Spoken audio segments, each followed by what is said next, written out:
In April of 1951, the road to Seoul was almost open. South Korean troops had broken and fled.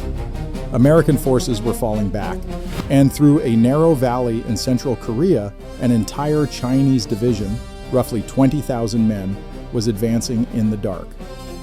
Only one hill stood in their way, Hill 677. And on that hill were 700 Canadians from the 2nd Battalion, Princess Patricia's Canadian Light Infantry.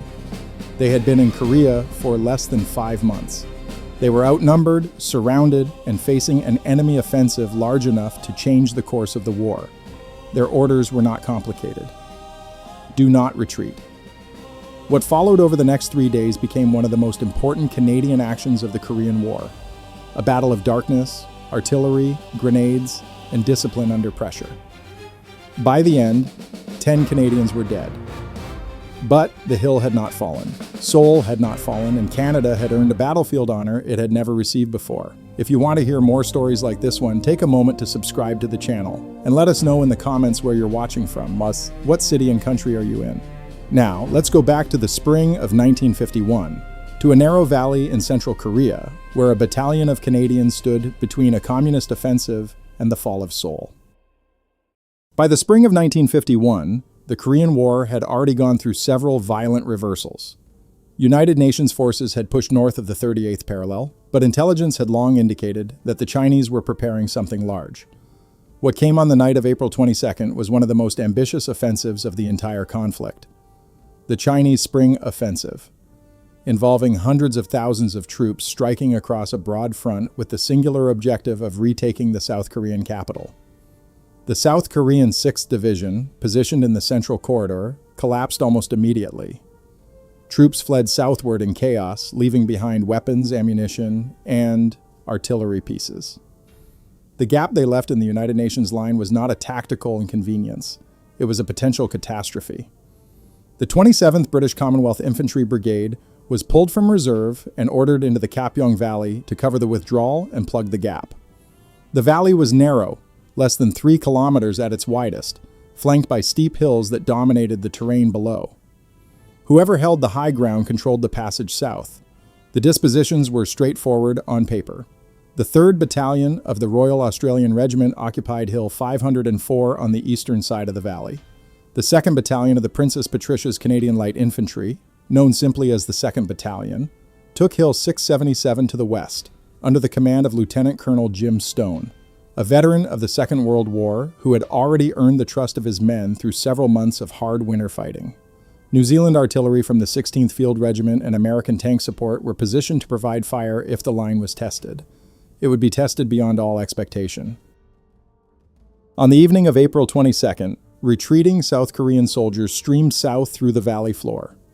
They came in disarray, and intermingled among them, almost imperceptibly at first, were Chinese soldiers using the chaos of the withdrawal as cover to infiltrate the Commonwealth positions. By nightfall, both the Australian and Canadian battalions were effectively cut off from each other and from brigade headquarters. The Australians on Hill 504 absorbed the first waves.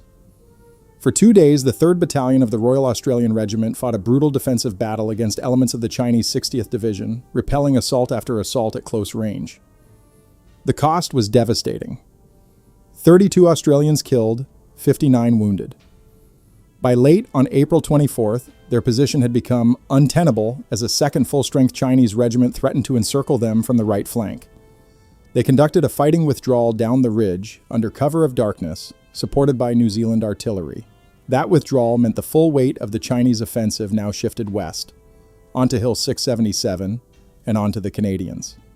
Lieutenant Colonel Stone had anticipated a long fight.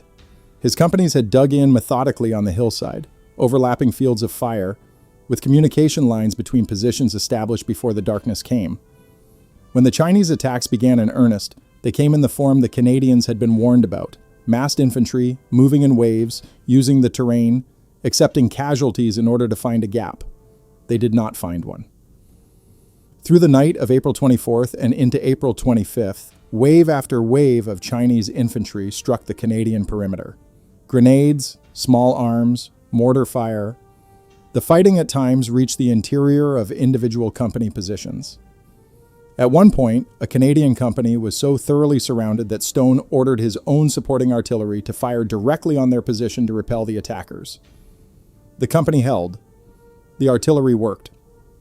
The New Zealand gunners of the 16th Field Regiment provided continuous support through the night, their fire disciplined and accurate despite the proximity of the men they were protecting. American Sherman tanks, positioned below, added direct fire where it could be directed without risk to the Canadians above.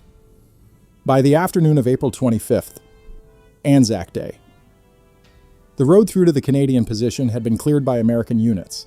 The 2nd Battalion was relieved. The hill had not fallen. 10 Canadians were killed during those 3 days. 23 were wounded.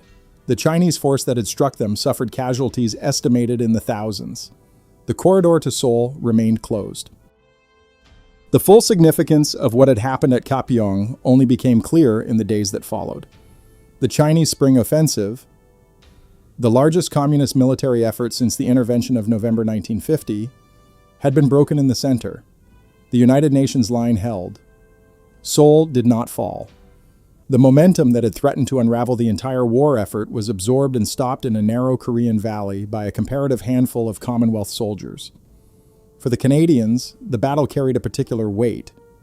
The men of the 2nd Battalion had arrived in Korea as relative unknowns. A volunteer battalion trained quickly in Canada and shipped across the Pacific at a moment when the war's outcome was still genuinely in doubt.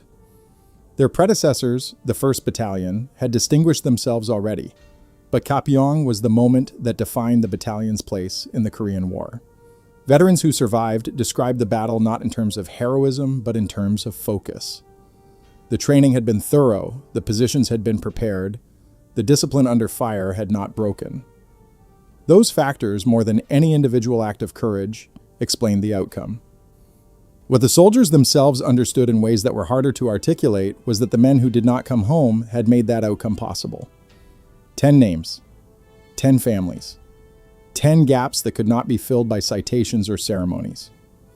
The arithmetic of military success is always written in both directions, in what was held and in what was lost to hold it.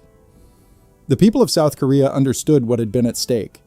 A corridor through which an army had tried to advance had been sealed. A capital had been spared. In recognition of what the 2nd Battalion of the Princess Patricia's Canadian Light Infantry and the 3rd Battalion of the Royal Australian Regiment had accomplished at Kapyong, General James Van Fleet, commanding the 8th United States Army, awarded both battalions the United States Presidential Unit Citation, the collective equivalent of the Medal of Honor, granted to a unit rather than an individual. It was, and remains, the only time in history that a Canadian military unit has received that distinction.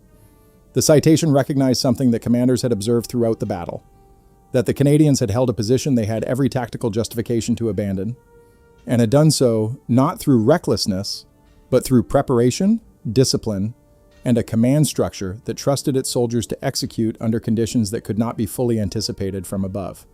75 years later, the battle is commemorated annually in Kapyong, South Korea, where the valley still carries the name that the 2nd Battalion of the Princess Patricia's Canadian Light Infantry made permanent in Canadian military history. The Princess Patricia's Canadian Light Infantry continues to list Kapyong among the battle honors emblazoned on its regimental colors. What happened on Hill 677 in April of 1951 did not end the Korean War, which would grind on for another 2 years before an armistice in July of 1953. But it prevented something worse. The line held, the capital survived, and the men who held it did not retreat. That record stands.